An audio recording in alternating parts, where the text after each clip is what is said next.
Ça y est, on est en live. Ça s'est affiché. Bonjour Nadine. Bonjour. Bienvenue sur Éthique pour Éthiquement Parlant. C'est moi qui vous ai contacté. Enfin, c'est l'équipe. On vous a contacté parce que je voulais vous donner la parole au nom de toutes les mamans et les mamans solo, donc isolées, d'autant plus de par l'actualité, qui ont leurs enfants placés de manière abusive. J'insiste. Et je vais vous laisser faire votre bilan de 3 ans, puisque le placement dure depuis maintenant 3 ans, et laisser parler de votre histoire. Alors, c'est vrai qu'on ne fait pas de cas par cas sur Éthique, c'est très rare. En revanche, vous êtes un petit peu la porte-parole là de toutes les mamans qui n'arrivent pas à s'exprimer parce qu'elles n'en ont tout simplement pas la force, ou qui sont trop fatiguées. Vous êtes en lien avec d'autres mamans et d'autres familles, donc vous êtes bien placés pour le coup, sans mauvais jeu de mots, pour parler de cette histoire. En revanche, je vais vous laisser parler de la vôtre, puisqu'évidemment, c'est celle que vous connaissez le mieux. Écoutez, je vous remercie. Donc, moi, j'essaye toujours de porter l'espoir aux familles, c'est-à-dire de leur apporter l'aide quand je peux, soit par des hébergements, par quoi que ce soit, de façon à soutenir des parents qui sont dans des moments de désespoir total. Et il faut absolument, c'est ce que j'essaye toujours de dire aux familles: gardez votre travail, gardez votre logement, gardez la tête haute, dans la mesure où vous n'êtes pas des parents maltraitants, des parents qui ont eu, une situation pas claire par rapport à leurs enfants. Gardez la tête haute, parce que vous n'avez jamais rien fait à vos enfants et que vos enfants ont été pris forcément sur des faux rapports et sur des mensonges construits de toutes pièces, puisque voilà, tous les rapports qui arrivent sur le dossier, sur le bureau des juges sont tellement mensongers sur les familles que on peut pas accepter ça, c'est pas possible.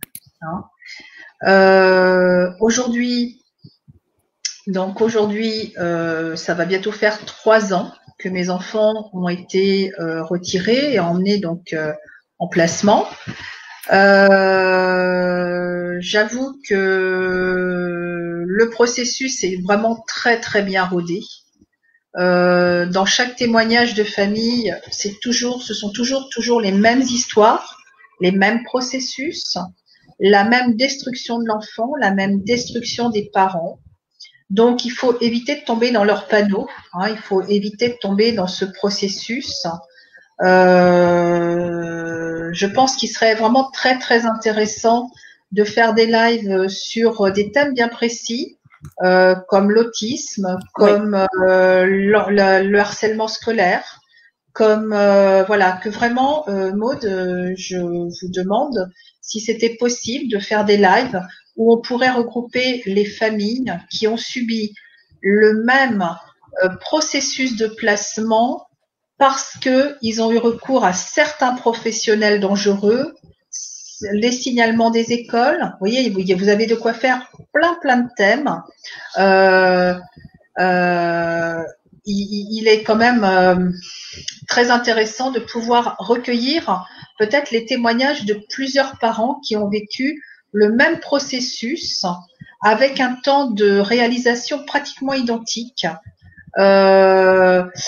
Essayer d'emmener les enfants vers la psychiatrie, essayer d'emmener les parents vers la psychiatrie en leur faisant perdre le travail, l'argent, les aides sociales, les moyens financiers. Donc c'est pour ça il faut rester ce que nous étions avant le placement, c'est-à-dire des gens totalement normaux, qui nous levons à l'heure le matin, qui essayons d'avoir une vie saine, pour pouvoir justement déjà récupérer nos enfants et être exactement la même personne que nous étions avant, parce que ils aiment voir des parents détruits aux visites médiatisées, ils aiment les anéantir et leur montrer leur soumission aux services sociaux et à la justice. Et malheureusement, c'est ça qu'il ne faut surtout pas faire. Hein. Donc, je dis toujours, gardons nos activités, gardons notre manière d'être en fait. Hein, voilà. Donc, ensuite, par rapport au processus de placement, bah, bien évidemment qu'on a compris les réseaux, on a compris le fonctionnement de tout ça. Hein. L'implication des réseaux comme le médical, hein, le milieu scolaire, c'est bien évident. Enfin, il ne vous tombe pas un signalement comme ça du jour au lendemain sans qu'il y ait des gens qui aient appuyé sur le fait qu'il fallait créer des signalements pour pouvoir retirer l'enfant. Mmh. Alors, moi, je suis particulièrement concernée par le cas de l'autisme. Oui. Julie, donc ma fille aînée, avait des troubles. Je n'ai malheureusement pas eu le temps de la faire diagnostiquer à Brest, puisque j'avais pris rendez-vous le 16 septembre 2016 pour un dépistage autiste. Sur Brest, les dépistages autistes, les dépistages autistes demandent 3 ans de délai minimum. Et la violence de Julie augmentait tellement que j'ai été obligée de la faire hospitaliser 2 fois à la pédiatrie de l'hôpital local. Et malheureusement, voilà, le signalement a été fait au niveau de la pédiatrie de l'hôpital. Donc, je fais une petite parenthèse aussi aux parents qui vont avoir des enfants prochainement. Faites très attention au comportement de la maternité, de la pédiatrie, du centre hospitalier où vous allez. C'est aussi un endroit où on retire les enfants à des parents qui viennent d'accoucher et où on est capable de retirer des bébés de 2 jours en allaitement pour les placer à vie. Vous, dans votre cas, donc votre fille est autiste, et c'était lors d'une de ces crises, en allant à l'hôpital, parce que vous m'aviez expliqué que vous aviez fait l'erreur, c'est dur quand même. Ah vous dites, oui, tout à fait. J'ai fait l'erreur d'aller à l'hôpital. Tout à fait. Parce qu'en fait, sa crise a été diagnostiquée comme une maltraitance familiale. Alors, pas par rapport à des chocs sur le corps. Hein. Julie n'avait aucun choc sur le corps ni quoi que ce soit. Ça a été considéré comme une enfant troublée par sa mère. Que les troubles de Julie venaient de sa maman. Donc, moi. Donc, c'est quand même assez incroyable. Elle avait quel âge, Julie, à ce moment-là? Elle avait 9 ans. 9 ans. Donc toujours une petite fille comme sa sœur, très bonne à l'école, hein, 2 petites filles très studieuses, voilà. Et suite à ces 2 hospitalisations de ma part, on m'a demandé de m'orienter vers un CMP. Et là, un centre médico-psychiatrique, oui. Alors, je conseille aux familles de ne pas aller dans les CMP. Hein, voilà. Je ferme là la parenthèse. Bien évidemment que c'est là aussi où on fait des rapports sur vous. Vous n'avez pas été bien reçu. Comment qu'est-ce qui s'est passé? Ils ont reçu Julie à part, parce qu'ensuite vos 2 filles ont été placées. Donc, voilà. Comment ça s'est passé, la chronologie Alors, donc la deuxième hospitalisation de ma part, c'était en juin 2017 de Julie. On m'oriente vers le CMP de ma ville. Là, on commence des rendez-vous chaque semaine avec Julie jusqu'au mois de novembre 2017. Mais entre-temps, donc Julie était suivie chaque semaine et le psychiatre du CMP me demande de venir un jour à un rendez-vous. Je m'y rends, pensant avoir des informations sur l'évolution de la santé de Julie, qui s'aggravait d'ailleurs, hein, qui continuait à s'aggraver. Et ce psychiatre a soi-disant fait une expertise de moi en juillet 2017. Alors, sachez les parents que si vous ne fournissez pas votre carte vitale le jour où on prétend vous avoir fait une expertise psychiatrique, ce n'est pas un acte médical. En aucun cas, ce médecin n'avait le droit de prétendre que ce jour-là était une expertise. D'accord. On n'a jamais vu l'expertise en dossier papier. Jamais on n'a pu nous fournir une expertise en bonne et due forme, comme le ferait n'importe quel expert auprès des tribunaux. Cette expertise leur a servi pour le 7 novembre 2017 faire un signalement à la CRIP par ce même médecin qui a écrit, je l'avais là auprès de moi, il faut placer Julie de toute urgence et Margot. Donc c'est là où Margot est arrivée dans la situation médicale de Julie sans jamais avoir mis les pieds au CMP. Il faut placer Julie de toute urgence et Margot, la mère est pathogène. D'accord. Ça tient en 2 lignes. En 2 lignes. Et toutes les deux, vous me disiez que toutes les deux, elles étaient voilà. bonnes élèves. Tout à fait. Votre couple à ce moment-là, puisque le papa a craqué. Alors ça aussi, il y a beaucoup de familles. Le beau-papa a craqué. Bon, ça, c'est pas du tout une question, on tire pas sur l'ambulance, mais je veux dire, il y a énormément d'hommes qui ne tiennent pas ce chemin de croix qui est extrêmement douloureux. Donc vous vous retrouvez aussi dans une situation où vous êtes extrêmement isolé. Et Margot je suis très entourée. Non, je suis très entourée. Non, mais par le système. Je veux dire, par le système. Oui, mais je suis très entourée autrement. Oui, je dis par le système à ce moment-là, évidemment. Heureusement que vous étiez entourée. En plus, vous avez de très bonnes relations avec le beau-papa. C'est pas une question c'est juste nerveusement, c'est trop difficile.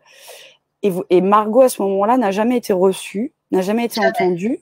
Jamais. Et on vous retire les deux. Voilà.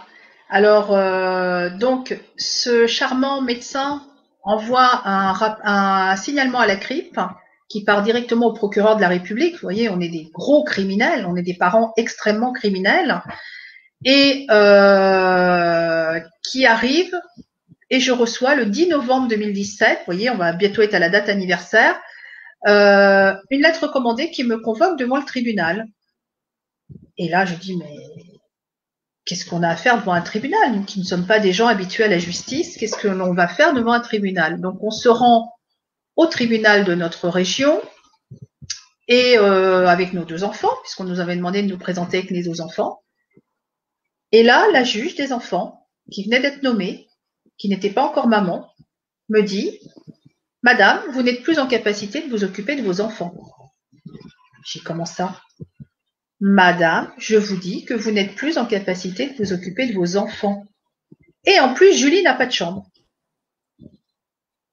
Je peux vous assurer, j'habite dans une maison que beaucoup de familles connaissent maintenant, puisque beaucoup de personnes sont venues vivre chez moi et s'héberger chez moi lors d'un séjour sur la Bretagne. Ils ont tous dormi dans la chambre de Julie. Julie a une chambre. De 40 mètres carrés. D'accord. Qui a un balcon. Donc, c'est ça, voilà. Tous les gens qui n'aviez pas d'avocat? Si, on a pris un avocat, mais qui n'a pas du tout défendu le dossier. Alors, il y a le coup de passe-passe des avocats aussi. Avant une audience d'assistance éducative, vous vous adressez à l'avocat qui vous semble le mieux par relation, voilà. Et bizarrement, cet avocat-là, le jour de l'audience, il n'est pas là. Il vous dit, c'est ma consoeur qui va se rendre à l'audience. Moi, je serai pas là. J'ai une autre audience à l'autre bout du département. Et donc,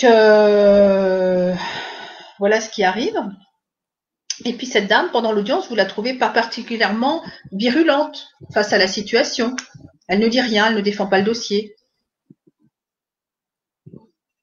D'accord. Comment vous l'expliquez ça? On est stupéfait, on ressort, on dit mais l'avocate, elle n'a rien dit pendant l'audience. Comment se fait-il? Et à ce moment-là, vous avez encore Margot et Julie auprès de vous qui doivent rien comprendre? Non, elles sont dans une salle d'attente. Alors Julie est retirée tout de suite, voilà. Julie est retirée tout de suite, elle est mise à part dans un couloir du tribunal où les services sociaux attendaient avant l'audience, les services sociaux attendaient déjà. parce qu'on les a repérés maintenant. On savait que ces gens présents, c'était bien les services sociaux qu'attendaient pour récupérer les enfants par une porte à l'arrière du tribunal. Et Margot, on nous a laissé Margot jusqu'au mardi soir. Et le mardi soir, on nous a imposé d'aller livrer Margot à la maison du département de notre ville. D'accord. Et puis on s'est dit, c'est une erreur judiciaire. On n'a jamais été violent avec nos enfants. C'est quoi ce délire? Donc pourquoi on nous retire les enfants dans quelques jours? Ils vont se rendre compte de l'erreur. Et puis on a fait des recherches et là on s'est rendu compte qu'il y avait des associations qui ont fait un très très bon travail, comme Violette Justice, qui ont aidé énormément de familles sur toute la France, qui ont fait ce qu'ils ont pu, qui ont fait pendant toute la période où ils ont œuvré des réunions, des courriers d'information, qui ont fait beaucoup de choses et qui, à mon avis, ont fait un travail de fond. Je les contacte et d'autres associations d'ailleurs nationales qui me disent non, c'est un scandale national. C'est un scandale national et une fois qu'on vous a pris vos enfants, on vous les rend plus. Et là, à ce moment-là, elles vont où les petites là, à ce moment-là? Alors Julie est placée dans un foyer avec des jeunes délinquants, des jeunes hommes délinquants qui avaient déjà violé leur sœur en famille d'accueil. Donc, je ne vous fais pas le dessin de résultat. Donc, Julie a été violée à 9 ans. D'accord. Ouais. Et Margot? Alors, on essaye de faire passer ça en agression sexuelle. Et d'ailleurs, c'est pour ça qu'on m'a coupé ma fille dès que je m'en suis rendu compte en février 2018, quand j'ai vu ma fille en état de choc arriver à la visite médiatisée. On m'a coupé ma fille pour pas qu'elle parle. Et nous savions qu'il y avait des actes sexuels sur ces enfants dans ce foyer. C'est là où j'ai récolté la première diffamation. Mais je dis quand même que l'audience pour le viol des enfants de ce foyer aura lieu le 6 décembre à Saint-Brieuc, où tous les enfants violés, mais il en manque, je peux vous dire qu'il en manque, parce que les jeunes qui violaient les petites dans ce foyer ont été mis en foyer fermé. Donc, il y a forcément d'autres filles qui ont été violées entre novembre et février où je m'en suis rendu compte. Il y a forcément un autre lot de petites filles qui y sont passées. Comment expliquez-vous qu'on mette des petites filles de 9 ans avec des prédélinquants de 16-17 ans? Margot, elle était à ce moment-là, Julie, à ce moment-là, elle était diagnostiquée autiste ou pas? Non, toujours pas, puisque moi, j'ai fait la demande en 2016 et on me l'a retirée en 2017 et 3 ans d'attente. Donc, non. Et scolairement, ça se passait toujours bien, en plus, c'est ça qui est fou, quoi. Ah oui, elle a des très très bonnes notes, ma Julie. Un autiste Asperger, maintenant on sait qu'elle est autiste Asperger, parce qu'évidemment j'ai montré ces vidéos à des psychiatres spécialisés, des gens compétents qui, vous savez, j'ai continué, moi, au niveau médical, à investiguer pour mes filles, enfin, surtout pour Julie. Et maintenant, je sais ce que c'est qu'un eukolalie, je sais ce que c'est que le comportement d'un enfant autiste, le fait qu'elle répète, le fait qu'on change de route, et qu'elles partent en crise parce qu'on change de chemin pour aller sur la plage. Tout ça, ce sont des choses que nous étions jamais posé la question sur le comportement de Julie, mais maintenant nous savons que Julie, grâce à un certificat d'un psychiatre de CMP, que Julie a des troubles autistiques. Donc voilà. Donc faut qu'ils arrêtent de se moquer des familles sur le problème de l'autisme. Le cas de Rachel, où on lui a toujours pas rendu ses enfants parce qu'elle s'est battue comme moi je me suis battue pour. Elle est dans le même cas de figure, Rachel. On lui a retiré ses enfants parce qu'il faisait des crises autistiques. Elle est elle-même autiste, elle l'ignorait puisqu'elle a dû comprendre tout le process avant de même se rendre compte qu'elle-même. Et elle est seule, alors elle est beaucoup moins entourée, ça a été très dur, mais les associations, les collectifs l'ont énormément entourée et continuent.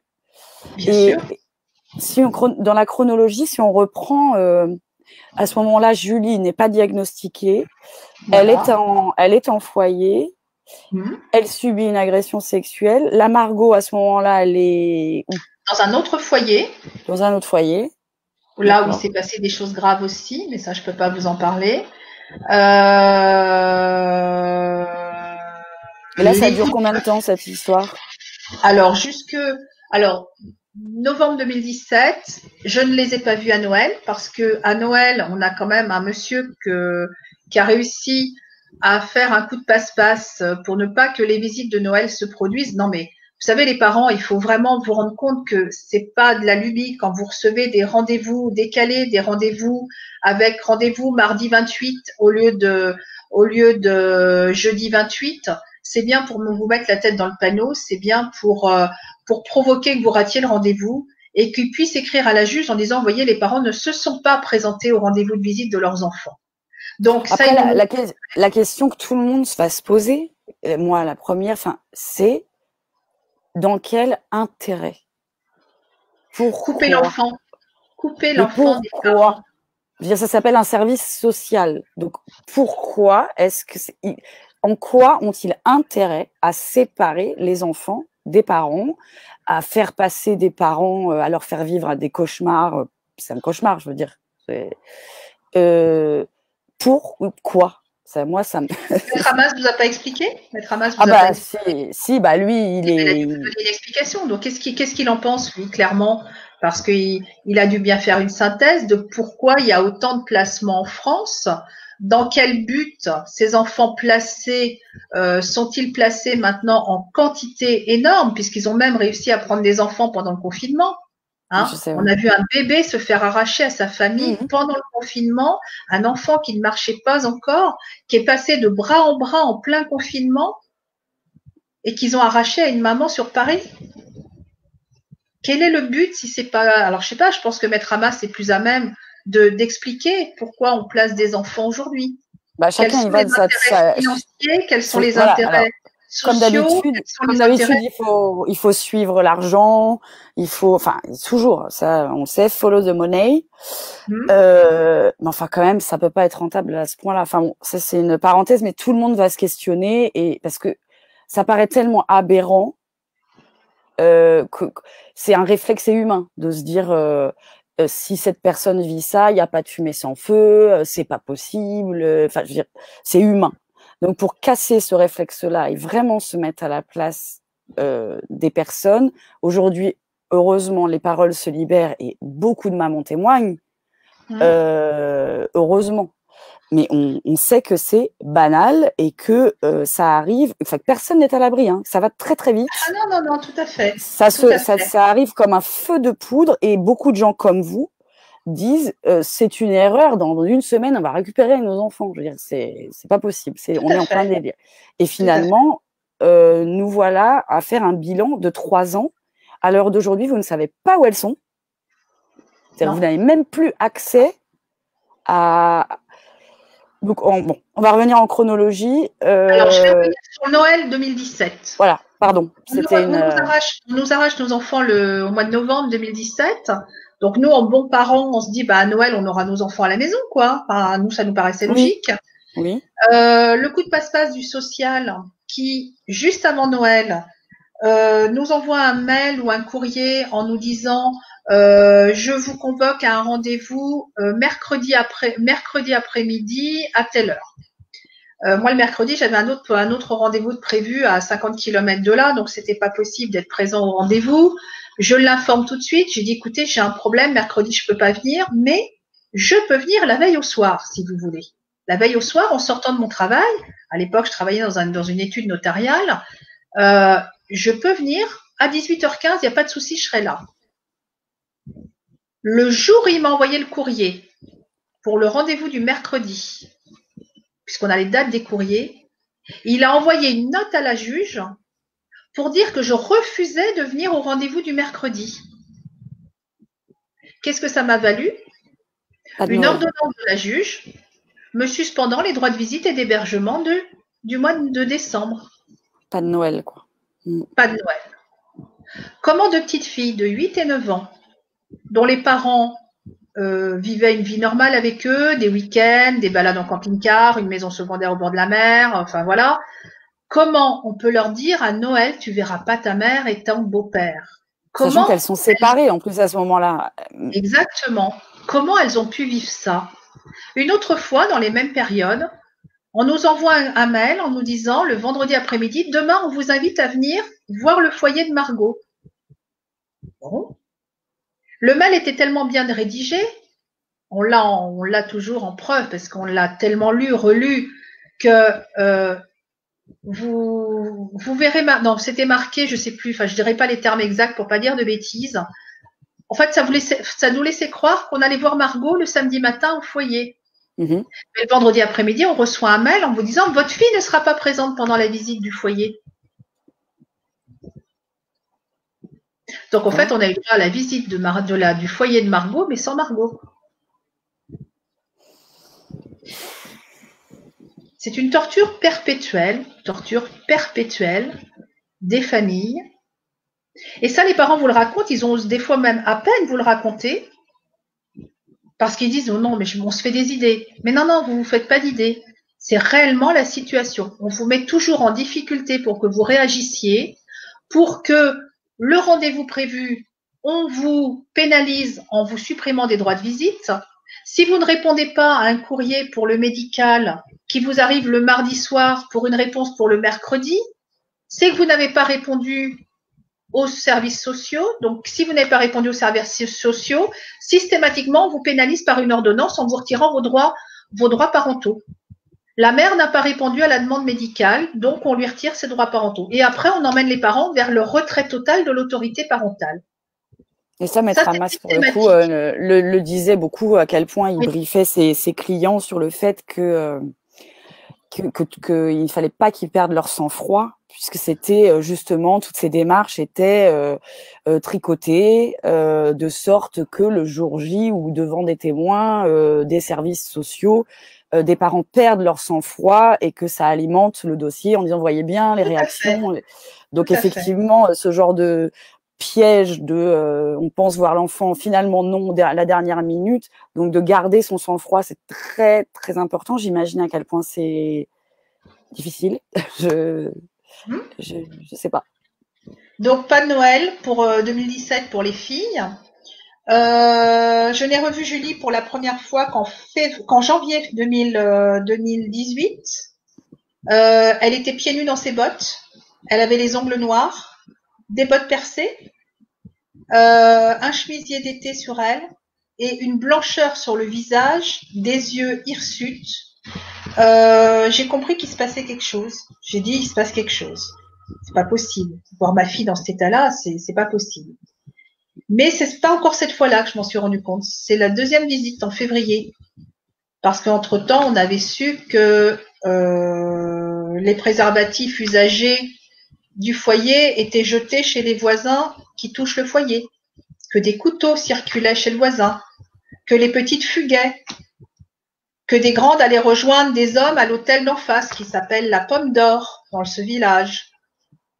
Tout ça sous la bienveillance des professionnels.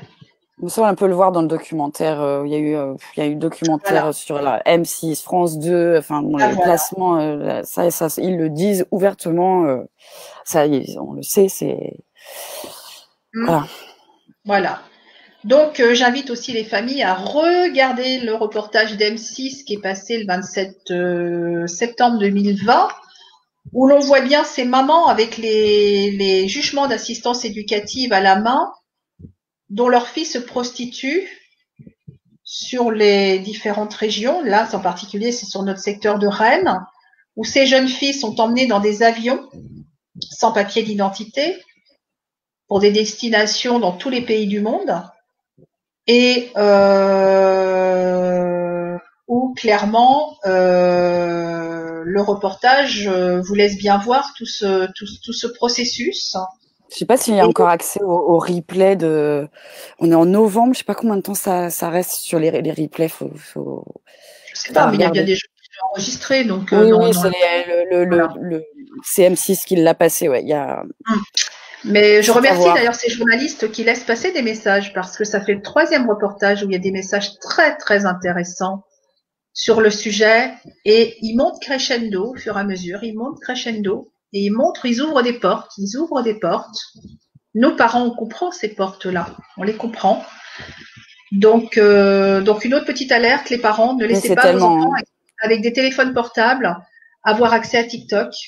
C'est extrêmement dangereux, comme le dit le reportage d'M6. Regardez le reportage d'M6 et vous en saurez plus sur l'accès de ces enfants placés aux réseaux sociaux et à ce qui se passe derrière. Et au réseau tout court. Pardon ?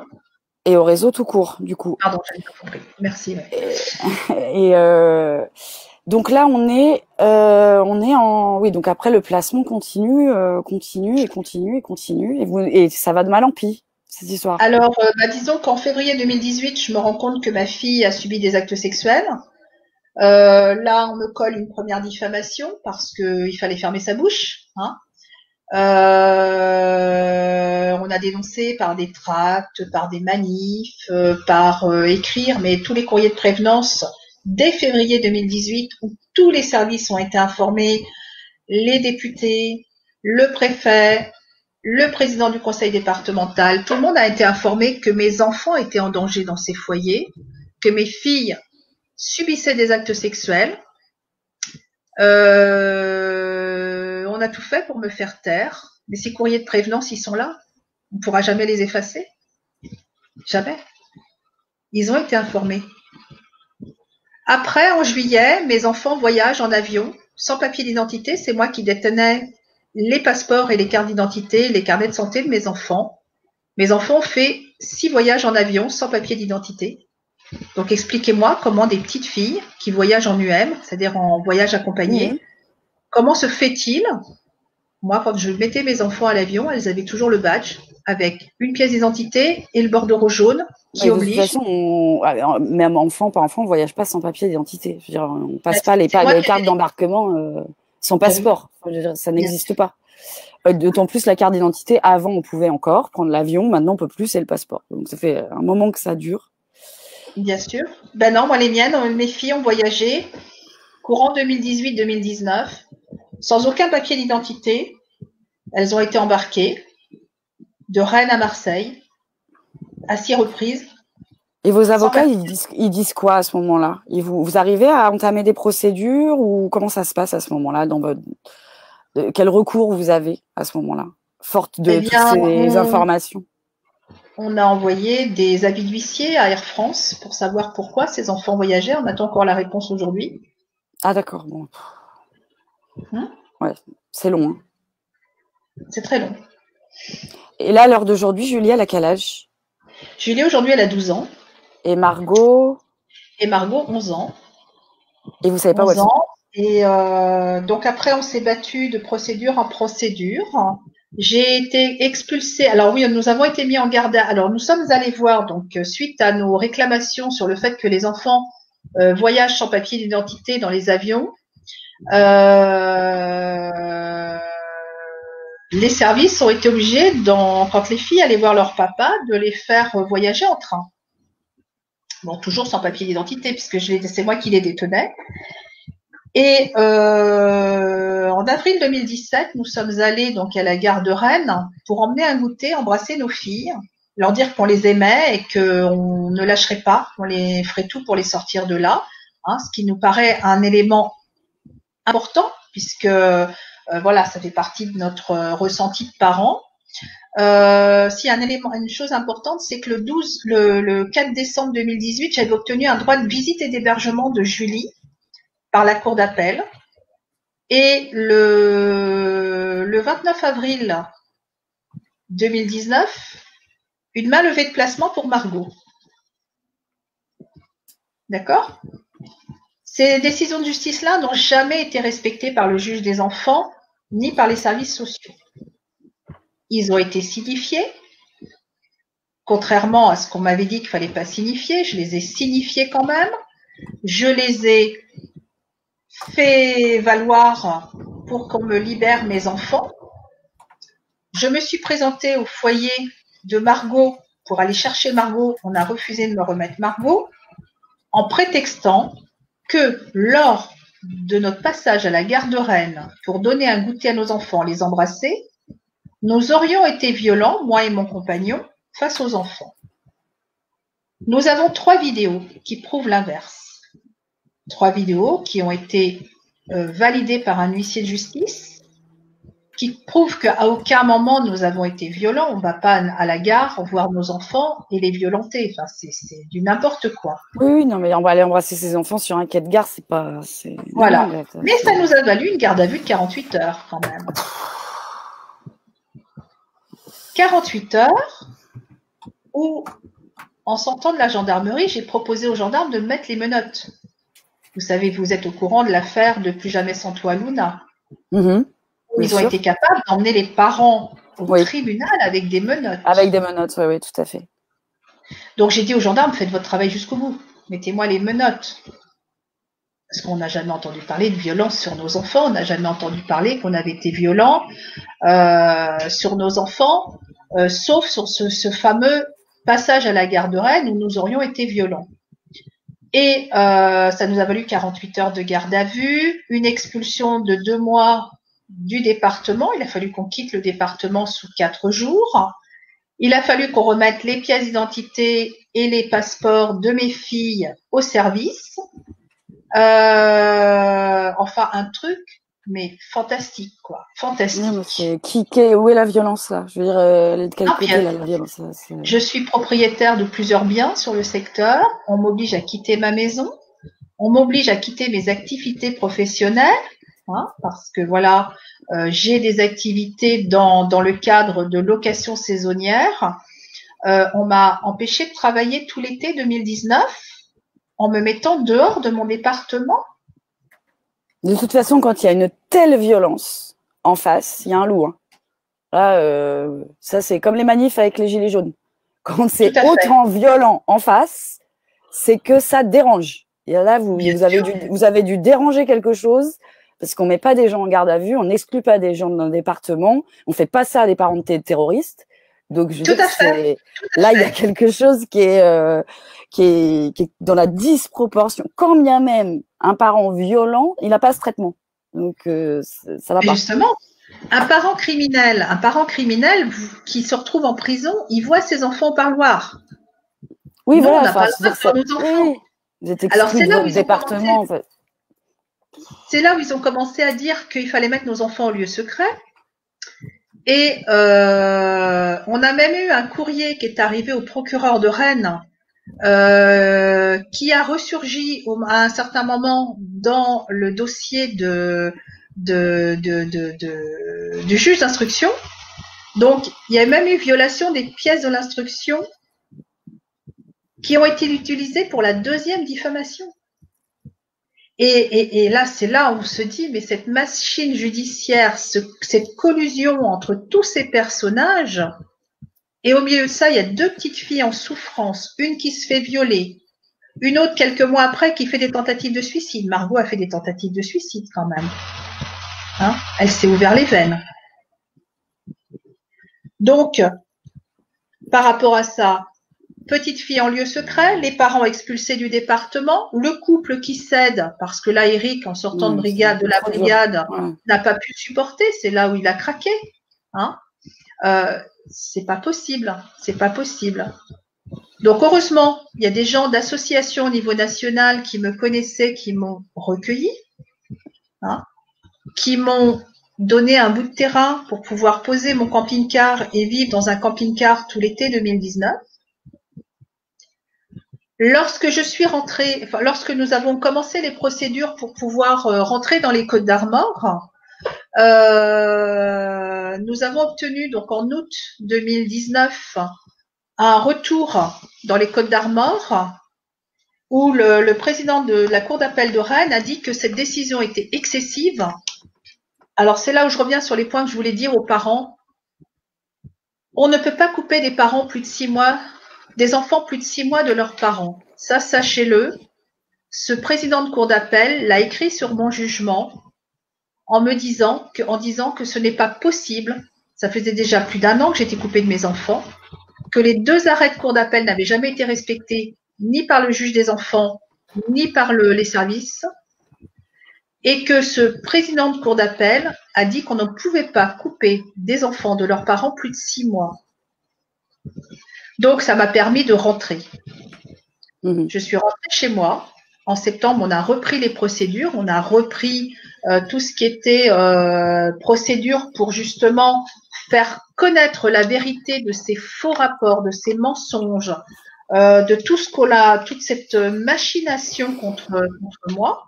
Vous aviez déjà, excusez-moi Nadine, vous aviez déjà été justiciable avant? Jamais. D'accord. Jamais. Vous aviez confiance en la justice? On pensait que c'était des gens honnêtes. Ouais. Moi, je pensais. On était un peu dupes. On vivait comme en bisounours. On était des gens c'est normal. Qui payons nos impôts, qui voilà, mettons la ceinture quand on monte dans la voiture, qui respectons la loi. Et là, visiblement, la loi ne nous respecte pas. La loi ne nous respecte pas. Donc, c'est quand même incroyable, quoi. C'est incroyable. Et ne respecte pas nos enfants, surtout. Nos enfants. Ils font du mal à nos enfants. Et là, vous en êtes où depuis, alors, pour Julie et Margot? Alors, depuis, donc, le lieu secret donc, a été mis en place. Nous avons obtenu donc les arrêts. Après, nous voici donc printemps 2020. Printemps 2020, le confinement. Ouais, voilà. C'est le pompon sur la Garonne. Voilà. Donc, le confinement, pas plus de nouvelles de nos enfants. Où sont nos enfants? Est-ce qu'on peut les avoir au téléphone? Est-ce qu'on peut les rassurer? Non. Ce sont des gens sans cœur, sans mental, qui doivent pas réagir comme des gens normaux. C'est pas possible. Un être humain doit se dire, un enfant placé qui n'a pas vu ses parents depuis plusieurs mois. Aujourd'hui, on est capable de laisser des petites filles de 11 ans sur TikTok en étant placées et sous la responsabilité des services sociaux s'exhiber sur TikTok. Mais par contre, pour appeler leurs parents, les rassurer, avoir un quart d'heure de conversation avec leurs parents, ce n'est pas possible. Ce n'est pas possible. Donc, il est où le juste milieu et la juste réalité, elle est où? Les pupilles de la République. Voilà. Donc, c'est là que Margot a fait des tentatives de suicide. Petite fille à bout. Comment vous l'avez su, ça, du coup? Sur les rapports, soi-disant. Sur les rapports. Mais j'avoue que c'est aussi une manière d'emmener les enfants vers la psychiatrisation, c'est-à-dire vers la prise de Risperdal, vers la prise de médicaments. C'est-à-dire qu'un enfant qui s'agite, qui se révolte en foyer ou en famille d'accueil, on le met en psychiatrie. Oui, c'est connu. Oui, c'est quasi systématique, ouais. Voilà. L'enfant perd en général 2 années de scolarité, c'est-à-dire qu'il perd pied au niveau scolaire parce qu'il ne peut plus suivre. Alors, c'est le cas pour... Là, c'est le cas pour les filles?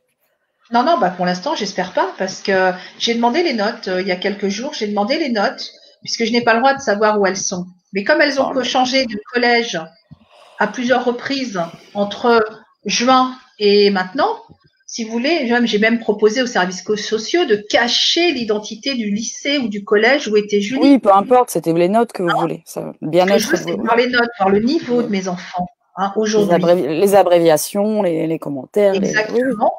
Et donc aujourd'hui, les petites sont scolarisées dans un lieu secret. À force de procédure, j'ai réussi à obtenir 2 visites là depuis le mois d'août. Ça fait 2 fois que je revois mes enfants. Le fameux confinement. Donc je dis que si aujourd'hui les parents les droits de visite, je vais faire une petite parenthèse sur les droits de visite. Donc on sait qu'aujourd'hui qu'il y a un arrêt de la Chambre de civile du 15 janvier 2020 qui dit que les juges des enfants, lors de votre audience, doivent mettre en place un calendrier exact de vos droits de visite.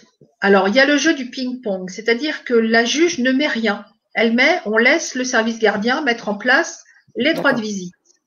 Mais les services gardiens ne mettent jamais les droits de visite en place. Ils attendent que le juge... Ouais. Bon.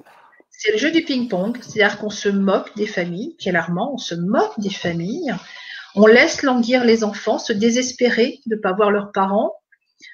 Et là, cet arrêt de la première chambre civile a fait que le jugement a été annulé. Donc, j'invite les parents à se servir de ça. Donc, l'arrêt de la première chambre civile du 15 janvier 2020 qui dit que le juge est dans l'obligation. On va essayer de vous mettre le lien. Attendez, on va essayer de le trouver, de vous mettre le lien. Je dis ça aux abonnés.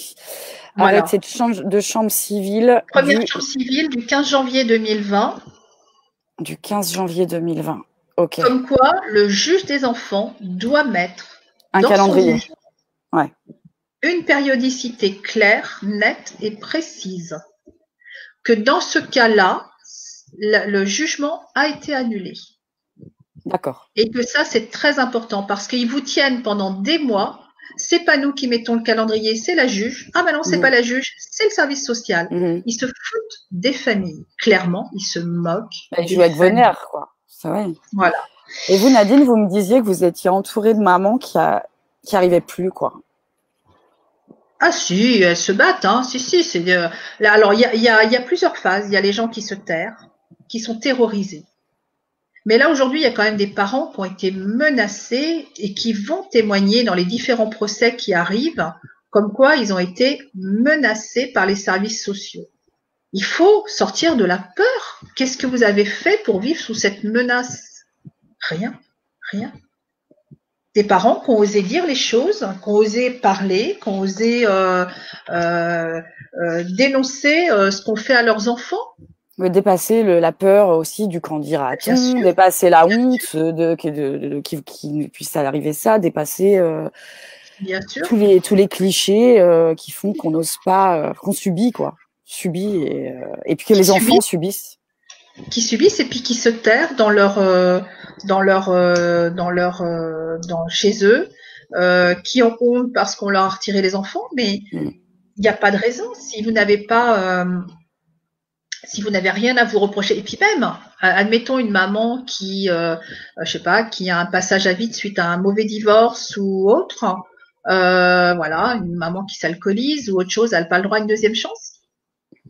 Elle n'a pas le droit à une deuxième chance. Les gens du voyage à qui on pique les enfants parce qu'ils sont dans des caravanes, c'est leur mode de vie. Pourquoi on leur retire leurs enfants?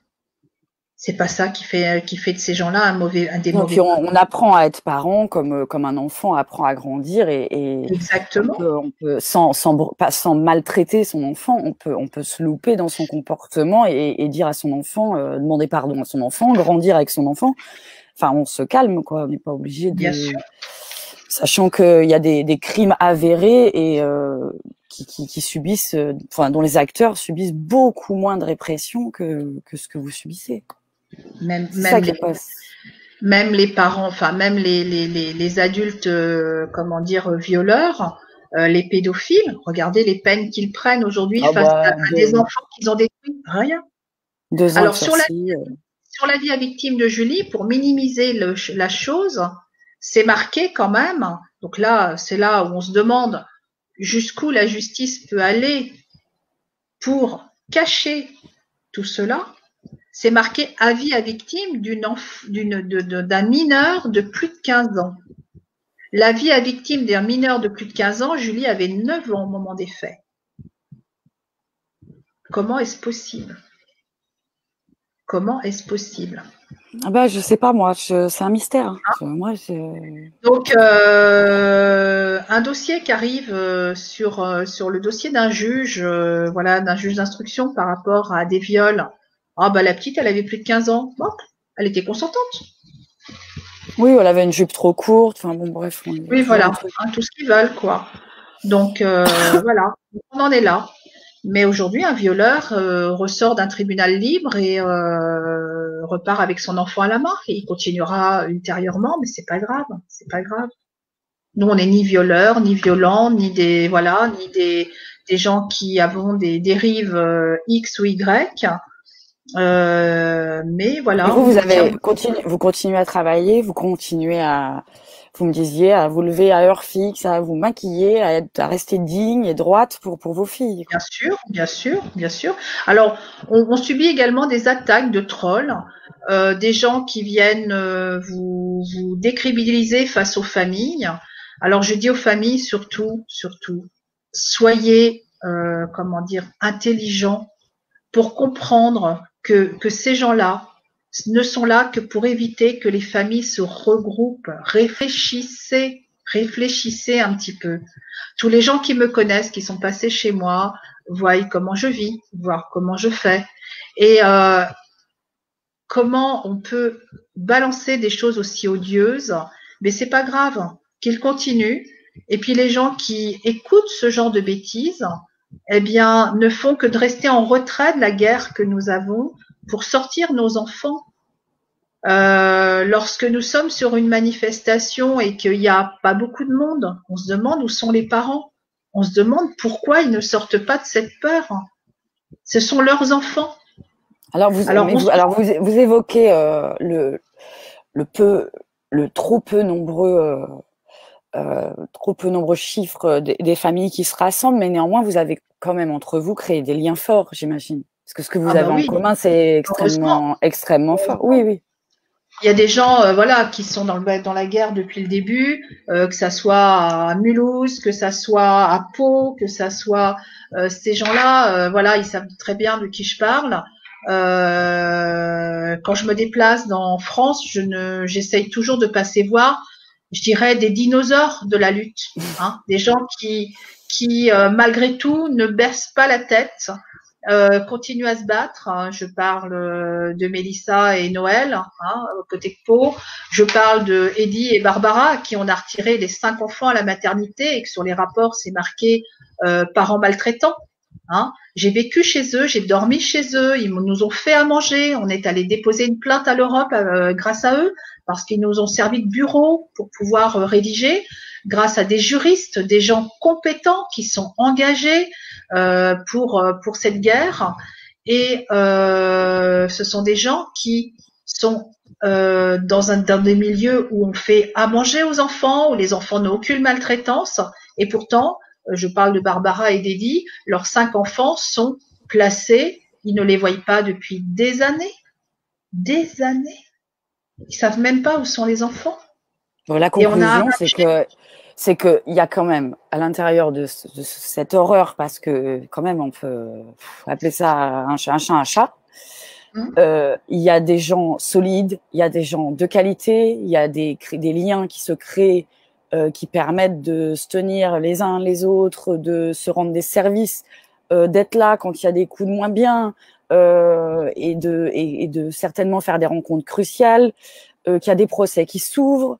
Que petit à petit, vous le disiez, les journalistes, les médias mainstream, ça commence à faire. Effectivement, je les ai vus, pas le dernier d'M6, mais Envoyé spécial. Enfin, il commence à y avoir sur les mainstream des documentaires, les dérives de l'ASE, etc. Donc, les langues se délient. Donc, l'avenir n'est pas non plus. Non, puis grâce à vous tous d'ailleurs. Merci de nous donner la parole. Merci de nous laisser expliquer ce qu'on a à vous expliquer. Alors, dans les choses qui bougent aussi, pour donner de l'espoir aux familles, ça c'est ce que je veux au plus profond de moi-même. Vous avez l'association Parents en détresse aussi. Donc, Monsieur Marc Havel, qui est un papy qui se bat depuis très longtemps pour pouvoir récupérer sa petite fille. Sa fille est décédée suite au placement. Je crois que c'est un suicide. Je voudrais pas dire de bêtises, mais je crois qu'elle s'est suicidée le fait de s'être battue pour récupérer sa fille. Monsieur Havel, donc pour des raisons de santé, a passé le relais à une personne qui fait un travail énorme sur la Normandie. C'est Madame Chantal Gatien, qui a repris un petit peu la tête de l'association Parents en détresse. Monsieur Havel est toujours vice-président, mais sur la région Normandie, qui vont aider les familles qui se déplacent à titre gratuit. Sachez-le, les mauvaises langues, que souvent le plein d'essence, c'est pas personne qui le paye, c'est nous, c'est nos voitures, c'est notre déplacement. Voilà, Nadine. Voilà. mais elle fait elle fait un très bon travail sur la région Normandie et partout d'ailleurs, hein, quand il y a besoin d'un conseil. Et ces gens-là continuent le combat. Et Chantal, elle Il est faut une arrêter mamie également. faut pas se justifier les Ah, mauvaises. Enfin, je veux non, dire, mais c'est pas possible ça. Hein. Chantal est une mamie également à qui enfin pour qui on a retiré sa petite fille, son unique petite fille, qui est placée également sur l'Orne et qui voilà aurait pu être un relais. Là aussi, le Ouais. cas des Oui, oui, grands-parents. oui, oui, Je ça passe la aussi, ça parole à des mériterait grands-parents. un autre. Ouais, C'est ça, ça que c'est je un voulais autre dire. sujet. Mm. Voilà, les grands-parents qui sont voilà des grands-parents avec une situation, un domicile, peuvent très très bien venir en relais aux mamans un Bien petit peu sûr. défaillantes. Eh bien non, on retire les enfants et on les Ouais, ouais. place, on les coupe totalement de leur famille. Mais c'est Donc pareil pour les tantes, les oncles, on l'entend, c'est ça, ça. c'est ça, c'est ça. Plus aucun contact, plus aucun contact. Alors moi donc j'ai marqué sur le live bilan des 3 ans. Mhm. Donc, mes enfants en lieu secret, la coupure totale, le confinement par là-dessus, aucun contact, tentative de suicide, viol de mon aîné, et accès aux réseaux sociaux sans notre consentement et sans aucun contrôle de la famille d'accueil ou des foyers. Par contre, les bulletins scolaires, je les attends encore. Et on va parler du PPE. Normalement, quand on prend un enfant à une famille et qu'on réalise un projet pour l'enfant, qu'on veut mettre en place un projet pour l'enfant, c'est pour que la vie de l'enfant évolue dans le bon sens. Mais moi, je pense que j'invite, même, c'est une idée que j'ai eue hier ou avant-hier, voilà. J'invite les parents à faire une photocopie du PPE qu'on leur a remis. Donc moi, le mien, on me l'a remis le 4 avril 2018. Vous voyez, ça fait longtemps, longtemps. Le PPE, depuis avril 2018, il n'y a jamais rien eu de noté par les services sociaux puisque j'ai été voilà bannie de mon département et que j'ai plus au contact avec ces gens-là. Il va falloir que nous fassions une photocopie de nos PPE et les remplir en mettant tout ce qu'ont vécu nos enfants Mhm. lors du placement et qu'on envoie ça en recommandé à chaque juge des enfants et au procureur de la République. Moi, Bah, je pourquoi pense que pas, hein, lancer l'idée et puis regrouper les voilà, familles. c'est une idée que Vous accepteriez, Nadine, que des personnes qui seraient dans des situations compliquées, voire, j'ai pas les mots, un peu comme la vôtre, vous contactent pour essayer de grouper les dossiers, les témoignages, ou est-ce que vous limitez vos contacts, je sais pas. Hein, alors, compte tenu des critiques que j'ai en ce moment par un groupe néfaste, là, on va dire, moi je préférerais que ça passe par l'association Parents en détresse, que Chantal Alors, parents en filtre. détresse, d'accord. On va on va mettre le lien. D'accord. Que ces Très bien. dossiers-là passent par l'association. Après, bah, on fera une analyse Mhm. des dossiers. Et bien évidemment qu'on est là pour aider les familles. Mais je ne veux plus m'investir personnellement dans les dossiers que des gens que je connais et que je sais qui sont Bien fiables et sûr. que je peux inviter chez moi pour qu'on puisse faire des courriers ensemble, faire des choses Oui. ensemble, comme je l'ai toujours fait d'ailleurs, hein, pour aider les familles qui sont dans mon secteur. Donc Mais à l'association, titre c'est Parents en détresse. Ils ont une page Facebook? ah C'est oui, oui, facile tout à à trouver fait. comme association? Bon, on va vous mettre le Alors, lien. Parents en détresse ou les Poussins rebelles du 61 aussi. Poussin C'est rebelle. un petit peu les mêmes intervenants. D'accord. Et donc, dans ces cas-là, moi, j'invite les familles donc à prendre contact avec Madame Gatien, lui envoyer un mail, ou D'accord. Monsieur Abel, hein, peu importe, de façon à ce qu'on puisse filtrer les dossiers, parce qu'il y a des trolls aussi dans tout ça, des Bien gens qui sûr. sont Ils là, sont qui ont partout. déjà Ils sont sont déjà partout. épuisés, sont déjà épuisés, je sais pas combien Ouais, ouais. d'associations, et puis après, ils se retournent comme des crêpes en les critiquant, comme quoi ils font rien.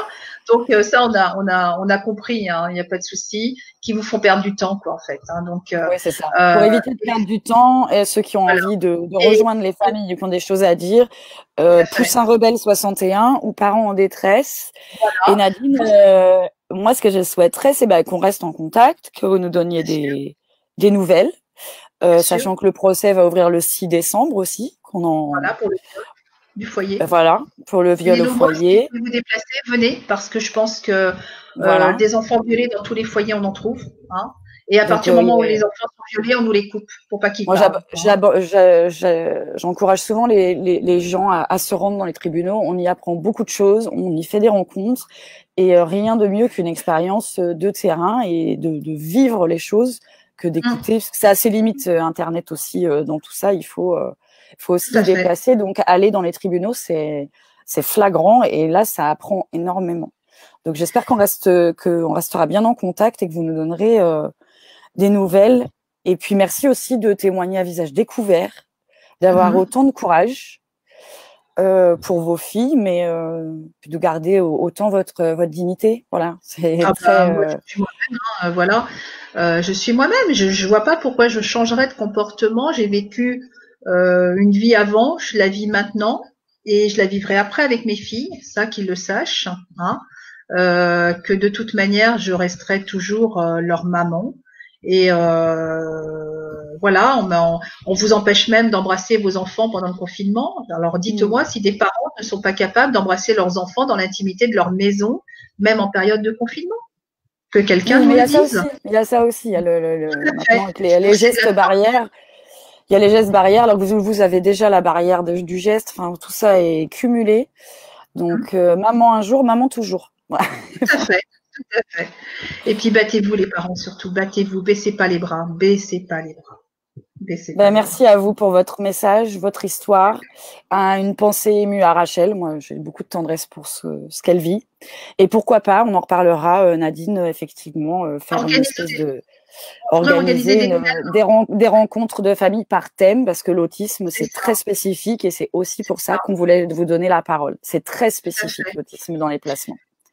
Voilà. On fasse des lives par thème où justement le témoignage de plusieurs parents sur le même problématique. Pourquoi ils en sont arrivés là. Le même détonateur. Voilà, le même détonateur. Ouais. Voilà, tout à fait. Le même repérage, en fait. C'est ça. Merci beaucoup, Nadine, encore une fois. Et puis, à très bientôt. À bientôt, merci. Merci à vous. Et au revoir. Au revoir.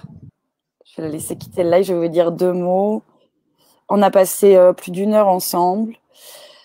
Que vous dire? Prenez soin de vous, prenez soin de vos enfants, prenez soin les uns des autres. C'est très difficile à avaler comme pilule sociétale, mais quand on a un lien très fort avec la vérité, il faut aussi faire face à ce genre de dossier et ce genre de témoignage. Donc, j'espère que ça vous aura apporté quelque chose. Et n'hésitez pas à rentrer en contact avec les 2 associations si vous avez un quelconque besoin de soutien dans votre combat. Et on se retrouve à très vite sur Éthique.